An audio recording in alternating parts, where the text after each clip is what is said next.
안녕하세요, 여러분. 오늘은 조금 흥미로운 이야기를 해보려고 합니다. 바로 흔히 키스병이라고 불리는 감염성 단해꾸증에 관한 이야기입니다. 이 병은 이름만 들으면 가볍게 느껴질 수 있지만 사실은 꽤 주의가 필요합니다.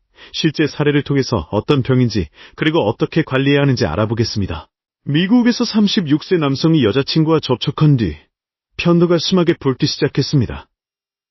처음에는 단순한 편도염이라고 생각했지만 증상이 점점 심해졌습니다. 목이 붓고 열이 나고 피로감까지 겹치면서 일상생활이 힘들어졌습니다. 병원을 찾은 그는 검사 끝에 감염성 단해꾸증이라는 진단을 받게 되었습니다. 감염성 단해꾸증은 에브스타인 바 바이러스에 의해 발생하는 질환입니다. 이 바이러스는 침을 통해 전염되기 때문에 키스병이라는 별명이 붙었습니다.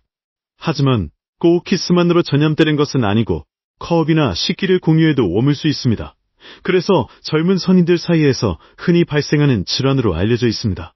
주요 증상은 편도 부종과 인후통, 그리고 발열과 극심한 피로감입니다.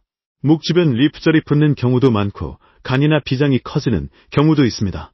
이 남성의 경우 편도가 서로 맞닿을 정도로 부어 키싱탄저 상태가 되었습니다. 이런 경우 숨쉬기조차 힘들어질 수 있어 치유가 꼭 필요합니다. 중요한 점은 이 병에는 항생제가 효과가 없다는 사실입니다.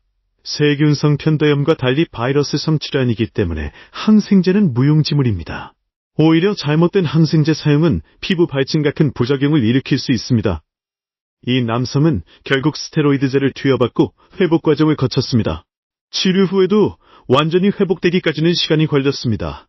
약 8주 정도 지나서야 증상이 완전히 사라지고 정상 생활이 가능해졌습니다. 이처럼 감염성 단해꾸증은 회복기간이 길고 피로가 오래 지속될 수 있습니다. 따라서 초기에 정확한 진단을 받고 적절한 관리가 필요합니다. 예방을 위해서는 개인 위생 관리가 가장 중요합니다. 컵이나 식기를 공유하지 않고 증상이 있을 때는 접촉을 피하는 것이 좋습니다. 또한 과로를 피하고 충분한 휴식을 취하는 것이 회복에 큰 도움이 됩니다. 특히 비장이 커진 경우에는 격렬한 운동을 삼가해야 합병증을 예방할 수 있습니다. 이 병은 대부분 젊은 성인에게서 나타나지만 누구나 걸릴 수 있습니다. 대부분은 자연 회복되지만 드물게 합병증이 생길 수 있어 주의해야 합니다. 간 손상이나 비장 파열 같은 위험한 상황도 보고된 바 있습니다. 따라서 단순한 편도염 증상이라고 가볍게 넘기지 않는 것이 중요합니다.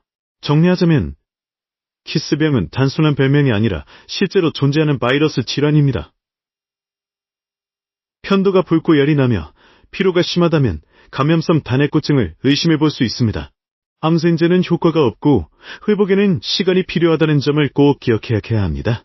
무엇보다 예방과 올바른 생활 습관이 가장 좋은 치료법이라고 할 수 있습니다.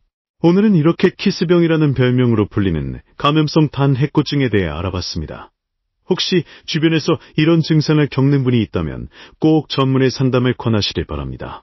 여러분의 건강을 지키는 데 도움이 되길 바라면서 오늘 이야기를 마치겠습니다. 영상이 유익했다면 구독과 좋아요 부탁해요.